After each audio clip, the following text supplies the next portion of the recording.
ನಮಸ್ಕಾರ. ನನ್ನ ಹೆಸರು ಮುರಳೀಗೌಡ ಅಂತ, ಕೋಲಾರ ನಗರಸಭಾ ಸದಸ್ಯರು. ಇವತ್ತು ಕೋಲಾರ ನಗರ ಹುಟ್ಟಿದಾಗಿಂದ ಕೋಲಾರಿಗೆ ಕಸ ವಿಲೇವಾರಿ ಘಟಕ ಇರಲಿಲ್ಲ. ಕಸನ ಏನು ನಮ್ಮ ಕೋಲಾರ ನಗರದಲ್ಲಿ ಬಿದ್ದಂಥ ಕಸನ ಎತ್ಕೊಂಡು ಹೋಗಿ ಹಳೆ ಬಾವಿಗಳಿಗೆ, ರಾಜಕಾಲುವೆಗಳಿಗೆ, ಕೆರೆಗಳಿಗೆ ಅಲ್ಲಿ ಇಲ್ಲಿ ಸುರಿದು ಎಲ್ಲ ಪರಿಸರ ಹಾನಿ ಆಗ್ತಾಯಿತ್ತು. ಅವತ್ತಿನ ದಿನದಲ್ಲಿ ಹಿಂದೆ ಇದ್ದಂಥ ಜಿಲ್ಲಾಧಿಕಾರಿಗಳಾದಂಥ ಸತ್ಯವತಿ ಮೇಡಮ್ ಅವರು ಇದನ್ನೆಲ್ಲ ನೋಡಿ ನಮಗೆ ಕೆಂದಟ್ಟಿ ಬಳಿ ಸುಮಾರು 10 ಎಕರೆಗೂ ಮೇಲ್ಪಟ್ಟು ಜಮೀನನ್ನ ಎಲ್ಲ ಮಂಜೂರು ಮಾಡಿದ್ರು ಕಸ ವಿಲೇವಾರಿ ಘಟಕಕ್ಕೆ. ಅದು ಹಲವಾರು ಸಮಸ್ಯೆಗಳಿದ್ದರಿಂದ ಮತ್ತೆ ಬಂದಂಥ ಜಿಲ್ಲಾಧಿಕಾರಿಗಳು ಮಂಜುನಾಥ್ ಸರ್ ಅವರು ಮತ್ತು ಸೆಲ್ವಮಣಿ ಸರ್ ಅವರು ಅದನ್ನೆಲ್ಲ ಕ್ಲಿಯರ್ ಮಾಡಿ ನಮ್ಗೆ ಜಾಗನ ನಮಗೆ ನಗರಸಭೆ ಹ್ಯಾಂಡ್ ಓವರ್ ಮಾಡಿದ್ರು. ಮಾಡಿದಂತಾದಮೇಲೆ ಸುಮಾರು 16 ಕೋಟಿ ರೂಪಾಯಿ ವೆಚ್ಚದಲ್ಲಿ ಇದನ್ನೆಲ್ಲ ನಾವು ಕಸ ವಿಲೇವಾರಿ ಘಟಕ ನಮ್ಮ ಕೋಲಾರ ನಗರಸಭೆ ಅನುದಾನದಲ್ಲಿ ನಾವು ಅಭಿವೃದ್ಧಿ ಪಡಿಸಿದ್ರಿ.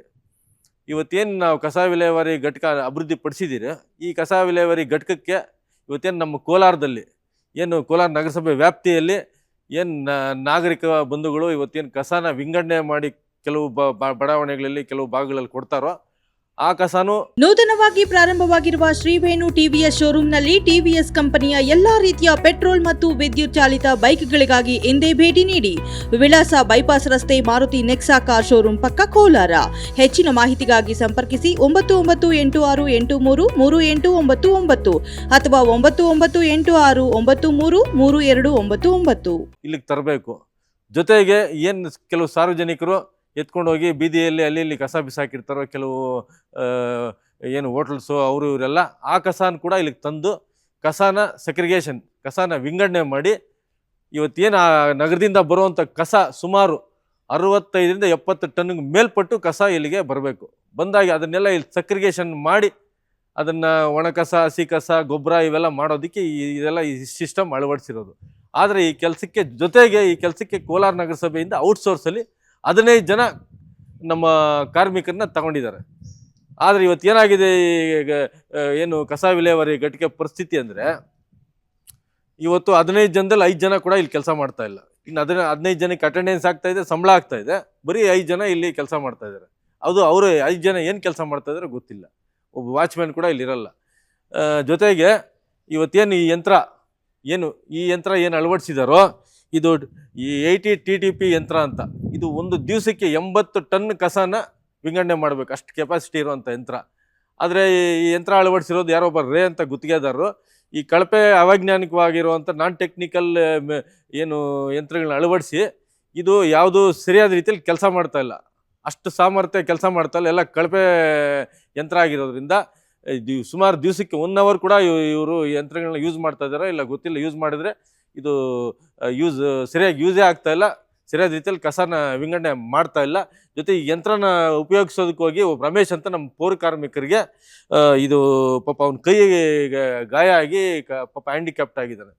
ಇವತ್ತು ಇಷ್ಟೆಲ್ಲ ಅನುಕೂಲ ಮಾಡ್ಕೊಂಡಿದ್ರು ಕೂಡ ನಮ್ಮ ಕೋಲಾರದಿಂದ ಏನು 65-70 ಟನ್ ಕಸನ ಇಲ್ಲಿ ತರ್ತಾ ಇಲ್ಲ. ಇದೆಲ್ಲ ಅವೈಜ್ಞಾನಿಕವಾಗಿರೋದ್ರಿಂದ ಯಂತ್ರ ಮತ್ತು ಇಲ್ಲೆಲ್ಲ ವಿಂಗಡಣೆ ಮಾಡೋದು ಬಾಧೆ ಆಗ್ತದೆ, ಕಸ ವಿಲೇವಾರಿ ಘಟಕದಲ್ಲಿ ಕೆಲಸ ಮಾಡೋದಕ್ಕೆ ಕಷ್ಟ ಆಗ್ತದೆ ಅಂತ ಹೇಳ್ಬಿಟ್ಟು ಕೋಲಾರದಿಂದ ಏನು ನಮ್ಮ ಕಸ ಶೇಖರಣೆ ಆಗ್ತಾ ಇದೆಯೋ ತ್ಯಾಜ್ಯ, ಅದನ್ನೆಲ್ಲ ಎತ್ಕೊಂಡು ಹೋಗಿ ಇವ್ರು ಎಲ್ಲೆಲ್ಲೋ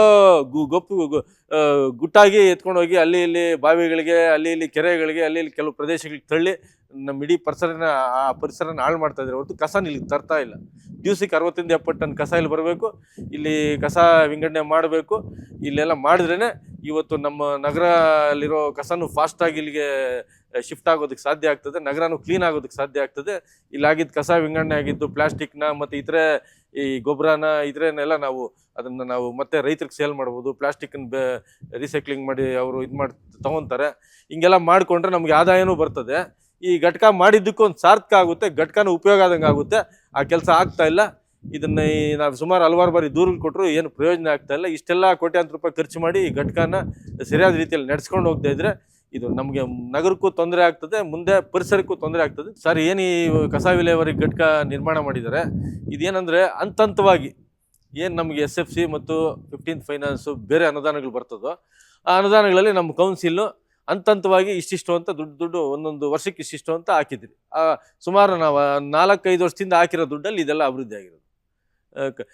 ನಮ್ಮ ಕಸ ವಿಲೇವಾರಿ ಘಟಕಕ್ಕೆ ಅಂತ ನಾವು ಇಷ್ಟಿಷ್ಟು ದುಡ್ಡು ಅಂತ ನಾವು ಅಭಿವೃದ್ಧಿಗೆ ಬಂದಿರೋ ದುಡ್ಡನ್ನ ಕೊಟ್ಟು ಸುಮಾರು ಹೆಚ್ಚು ಕಡಿಮೆ ಇವಾಗ ಆಗಿರೋ ಅಭಿವೃದ್ಧಿನೇ ಸುಮಾರು 10 ಕೋಟಿ ರೂಪಾಯಿ ವೆಚ್ಚದವರೆಗೂ ಇದು ಇದರಲ್ಲಿ ಎಲ್ಲ ಅಭಿವೃದ್ಧಿ ಆಗಿದೆ. ಇನ್ನು ಒಂದು ಸ್ವಲ್ಪ ಕೆಲಸ ನಡೀತಾ ಇದೆ, ಅದು ಸೇರ್ಕೊಂಡು ಒಂದು 10 ಕೋಟಿ ರೂಪಾಯಿ ಆಗ್ಬೋದು ಅಂತ ನನ್ನ ನಿರೀಕ್ಷೆ ಇದೆ. ಸರ್ ಈಗ ನೋಡ್ದಂಗೆ ನನಗೆ ಗೊತ್ತಿದ್ದಂಗೆ ಈ ಒಂದು 15-20 ದಿವಸ ಒಂದು ತಿಂಗಳಾಗಿದೆಯೇನೋ ಅರ್ಥ ಆಗ್ತಾಯಿಲ್ಲ, ಯಾಕೆ ವರ್ಕಾಗಿ ಈ ಥರ ಕಾಣಿಸ್ತಾ ಇದೆ. ಸುಮ್ಮನೆ ನಾಮಕಾವಸ್ಥೆ ಮಿಷನ್ಗಳನ್ನ ಬಂದು ಯಾವಾಗ ಒಂದು ಸತಿ ಬಂದು ಆನ್ ಮಾಡಿ ಒಂದಷ್ಟು ತೆಗೆದುಬಿಟ್ಟು ನಾವು ಗೊಬ್ಬರ ಮಾಡ್ತಾ ಇದ್ದೀರಿ ಅಂತ, ಮತ್ತು ಆ ಪ್ಲಾಸ್ಟಿಕ್ನೆಲ್ಲ ವಿಂಗಡಣೆ ಮಾಡಿದ್ದೀರಿ ಅಂತ ತೋರಿಸ್ತಾ ಇದ್ದಾರೆ. ಇವತ್ತು ನೋಡಿ, ಇವತ್ತು ಬೆಳಗ್ಗೆ 65 ಟನ್ ಬಂದಿರಬೇಕು. ಇವತ್ತು ಭಾನುವಾರ ಹಾಫ್ ಡೇ, 60 ಅಟ್ಲೀಸ್ಟ್ ಒಂದು 40 ಟನ್ನನ ಬಂದು ಕಸ ಇರಬೇಕು. ಇಲ್ಲಿ ಕಸನೇ ಇಲ್ಲ. ಅಲ್ಲಿ ಒಂದು ಟನ್ನು ಒಂದು ನಮ್ಮದು ಕಾಂಪ್ಯಾಕ್ಟ್ರ್ ಇದೆ, ಆಟೋಗಳಿದೆ, ಟ್ಯಾಕ್ಟ್ರಿಗಳಿದೆ, ಲಾರಿಗಳಿದೆ, ಎಲ್ಲನ ಬಂದು ಅಲ್ಲಿ ಉಡ್ಡೆ ಹಾಕಿರೋ ಕಸನೇ ಇಲ್ಲ. ಇವ್ರಿಗೇನಂದ್ರೆ ಇಲ್ಲಿ ಕಸ ತಗೊಂಬಂದ್ರೆ ಇದನ್ನೆಲ್ಲ ಸೆಗ್ರಿಗೇಷನ್ ಮಾಡೋದು ಬಾಧೆ ಅಂತ ಆ ಡ್ರೈವರ್ಗಳಿಗೆ ಹೇಳ್ಬಿಡ್ತಾರೆ. ಆ ಡ್ರೈವರ್ಗೆ ನೀವೇ ಏನು ಮಾಡ್ತೀರ ಗೊತ್ತಿಲ್ಲಪ್ಪ, ನಿಮಗೆ ಡೀಸೆಲ್ ಅಲ್ಲಿಂದ ಬರೋ ಡೀಸೆಲ್ ಉಳಿಸ್ಕೊಂಡು ನೀವೆಲ್ಲನೇ ಎತ್ಕೊಂಡೋಗಿ ಬಿಸಾಕ್ರಿ ಅಂತ. ಅವ್ರು ಎತ್ಕೊಂಡೋಗಿ ಕೆರೆಗೆ ಹಾಕ್ತಾರೋ, ಬಾವಿಗೆ ಹಾಕ್ತಾರೋ, ಇನ್ನೊಂದು ಕಡೆ ಹಾಕ್ತಾರೋ, ಎಲ್ಲಿ ಪರಿಸರ ಹಾನಿ ಮಾಡ್ತಾರೋ ಅದು ಬೇಕಾಗಿಲ್ಲ. ಆ ಪರಿಸ್ಥಿತಿಗೆ ತಂದಿಟ್ಟಿದ್ದಾರೆ ಕೋಲಾರ ನಗರಸಭೆನ. ಇಷ್ಟೆಲ್ಲ ಉಪಯೋಗ ನಮಗೆ ಅನುದಾನ ಮಾಡಿ ನಾವೆಲ್ಲ ಅಭಿವೃದ್ಧಿ ಪಡಿಸಿ, ಹಿಂದೆ ಜಿಲ್ಲಾಧಿಕಾರಿಗಳು ಎಲ್ಲ ಜಾಗ ಕೊಟ್ಟು ನಮಗೆಲ್ಲ ಅನುಕೂಲ ಮಾಡಿ, ಸರ್ಕಾರ ನಮ್ಗೆ ಅನುದಾನ ಕೊಟ್ಟು ಇಷ್ಟು ಅಭಿವೃದ್ಧಿ ಮಾಡಿದ್ರು ಕೂಡ ಎಲ್ಲ ಒಂದು ಕಡೆ ನಮ್ಮ ಸಿಬ್ಬಂದಿ, ನಮ್ಮ ಆರೋಗ್ಯ ನಿರೀಕ್ಷಕರು ಮತ್ತು ಎಲ್ಲ ಎಲ್ಲರ ಜವಾಬ್ದಾರಿ ಇದನ್ನು ನಾವು ಉಪಯೋಗಿಸ್ಕೊತಾ ಇಲ್ಲ ಅಂತ ಎಲ್ಲ ಒಂದು ಕಡೆ ನಮಗೆ ನೋವಾಗ್ತಾ ಇದೆ. ಸರ್ ಈ ಜವಾಬ್ದಾರಿ ಸರ್, ಈಗ ಅಧಿಕಾರಿಗಳನ್ನ, ಒಬ್ಬ ಹೆಲ್ತ್ ಇನ್ಸ್ಪೆಕ್ಟರ್ನ, ಒಬ್ಬ ಏನು ಇಲ್ಲಿ 15 ಜನ ನೇಮಕ ಮಾಡಿರ್ತಾರೋ ಅವ್ರಿಗೆ ಏನು ಕೆಲಸ ಕೊಡ್ಬೇಕು, ನಾವು ಏನು ಕೆಲಸ ಅವರಿಂದ ತಗೊಬೇಕು. ಯಂತ್ರಗಳು ಏನಾರ ಕಳಪೆ ಸರಿಯಾದ ರೀತಿಯಲ್ಲಿ ಯಂತ್ರಗಳು ನಾನ್ ಟೆಕ್ನಿಕಲ್ ಆಗಿದ್ದರೆ ಆ ಸಂಬಂಧಪಟ್ಟ ಗುತ್ತಿಗೆದಾರನ ಮೇಲೆ ಏನು ಕ್ರಮ ಕೈಗೊಳ್ಳಬೇಕು ಇವೆಲ್ಲ ಮಾಡಬೇಕಾಗಿತ್ತು. ಸುಮಾರು ಹಲವಾರು ಬಾರಿ ಇದ್ರ ಬಗ್ಗೆ ದೂರುಗಳು ಕೊಟ್ಟೆ, ಏನೂ ಪ್ರಯೋಜನ ಆಗಲಿಲ್ಲ. 15 ಜನ ಏನು ಕಾರ್ಮಿಕರು ತಗೊಂಡಿದ್ದಾರೋ ಅವರು ಇಲ್ಲಿ ಲೆಕ್ಕಕ್ಕೆ ಅಟೆಂಡೆನ್ಸಿಗೆ ಬರ್ತಾ ಇದ್ದಾರೆ ಹೊರತು ಇಲ್ಲಿ ಏನು ಕೆಲಸನೂ ನಡೀತಾ ಇಲ್ಲ. ಇದೆಲ್ಲ ಯಾಕೆ ಈ ಥರ ಆಗ್ತಾ ಇದೆ ಅಂತ ಪ್ರಶ್ನೆ ಮಾಡಿದ್ರೆ ಅದನ್ನು ಉತ್ತರ ಕೊಡೋರೇ ಇಲ್ಲಿ ಮಾಮೂಲಿ ನಡ್ಕೊಂಡು ಹೋಗ್ತಾನೆ ಇದೆ.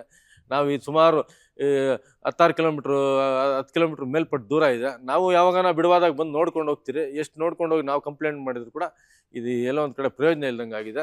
ಎಲ್ಲರೂ ಇದಕ್ಕೆ ಗಮನ ಕೊಟ್ಟು ಇದನ್ನು ಸರಿಪಡಿಸ್ಬೇಕು ಅಂತ ನಾನು ಮನವಿ ಮಾಡ್ತೀನಿ. ಸರ್ ಇದಕ್ಕೇನು ಸಂಬಂಧಪಟ್ಟವ್ರು ಎಲ್ಲರ ಜವಾಬ್ದಾರಿ ಇದು. ನಗರದಲ್ಲಿ ಇವತ್ತೇನು ನಗರ ಏನು ಜಾಸ್ತಿ ಬೆಳ್ಕೊಂಡು ಹೋಗ್ತಾನೆ ಇದೆ ನಮ್ಮ ನಗರ. ಸುಮಾರು 2 ಲಕ್ಷ ಪಾಪ್ಯುಲೇಷನ್ ಇದೆ ನಗರ.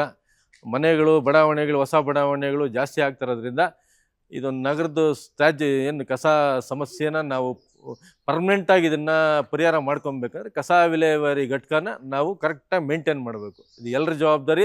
ಕಸ ವಿಲೇವಾರಿ ಘಟಕಕ್ಕೆ ವಿಶೇಷವಾಗಿ ಒಬ್ಬರು ಹೆಲ್ತ್ ಇನ್ಸ್ಪೆಕ್ಟರ್ ನೇಮಕ ಮಾಡಬೇಕು. ಅವ್ರು ಅದನ್ನೇ ಏನು ನಮ್ಮ ಔಟ್ಸೋರ್ಸಲ್ಲಿ ತಗೊತಾರೋ ಅಥವಾ ನಮ್ಮ ಪೌರ ಕಾರ್ಮಿಕರನ್ನ ಇಲ್ಲಿ ನೇಮಕ ಮಾಡ್ತಾರೋ ಅವ್ರ ಜವಾಬ್ದಾರಿಗಳೇನು, ಎಷ್ಟೆಷ್ಟು ಕಸ ಇಲ್ಲಿಗೆ ಬರ್ತದೆ, ಅದನ್ನು ಕರೆಕ್ಟಾಗಿ ಅದನ್ನೇ ಕಸನ ಸೆಗ್ರಿಗೇಷನ್ ಹೆಂಗೆ ಮಾಡಬೇಕು ಏನು ಅಂತ ಇಲ್ಲಿ ಇದ್ದು ಸಂಜೆವರೆಗೂ ಮಾಡಿಸಿ, ಏನು ವರ್ಕಿಂಗ್ ಅವರ್ಸ್ ಏನಿರ್ತದೋ ಆ ಟೈಮ್ ಪ್ರಕಾರ ಕರೆಕ್ಟಾಗಿ ಅವ್ರ ಹತ್ರ ಕೆಲಸ ತಗೊಂಡು ಕರೆಕ್ಟಾಗಿ ಕೆಲಸ ಮಾಡಿಸಿದ್ರೆ ಇವತ್ತು ಕಸದ ಸಮಸ್ಯೆ ಸಾಲ್ವ್ ಆಗ್ತದೆ, ನಮ್ಮ ಸುತ್ತಮುತ್ತಲ ಪರಿಸರನೂ ಉಳಿತದೆ. ಇದನ್ನು ಮಾಡಬೇಕಾಗಿರೋದು ಎಲ್ಲ ಏನು ಸಂಬಂಧಪಟ್ಟ ಅಧಿಕಾರಿಗಳ ಜವಾಬ್ದಾರಿ ಹಾಗೂ ಜನಪ್ರತಿನಿಧಿಗಳು ಇದನ್ನು ಬಂದು ಸ್ವಲ್ಪ ಕೆಲಸ ನಡೀತಾ ಇದೆಯಲ್ಲ ಅಂತ ಎಲ್ಲ ಜನಪ್ರತಿನಿಧಿಗಳು ಕೂಡ ಜವಾಬ್ದಾರಿ ಇದೆ. ಬಂದು ಇದನ್ನು ಗಮನ ಕೊಟ್ಟು ನೋಡಿ ಅವ್ರಿಗೆ ಎಚ್ಚರಿಕೆ ಕೊಟ್ಟು ಕೆಲಸ ತಗೊಳ್ಳೋ ಕೆಲಸ ನಾವು ಮಾಡಬೇಕು.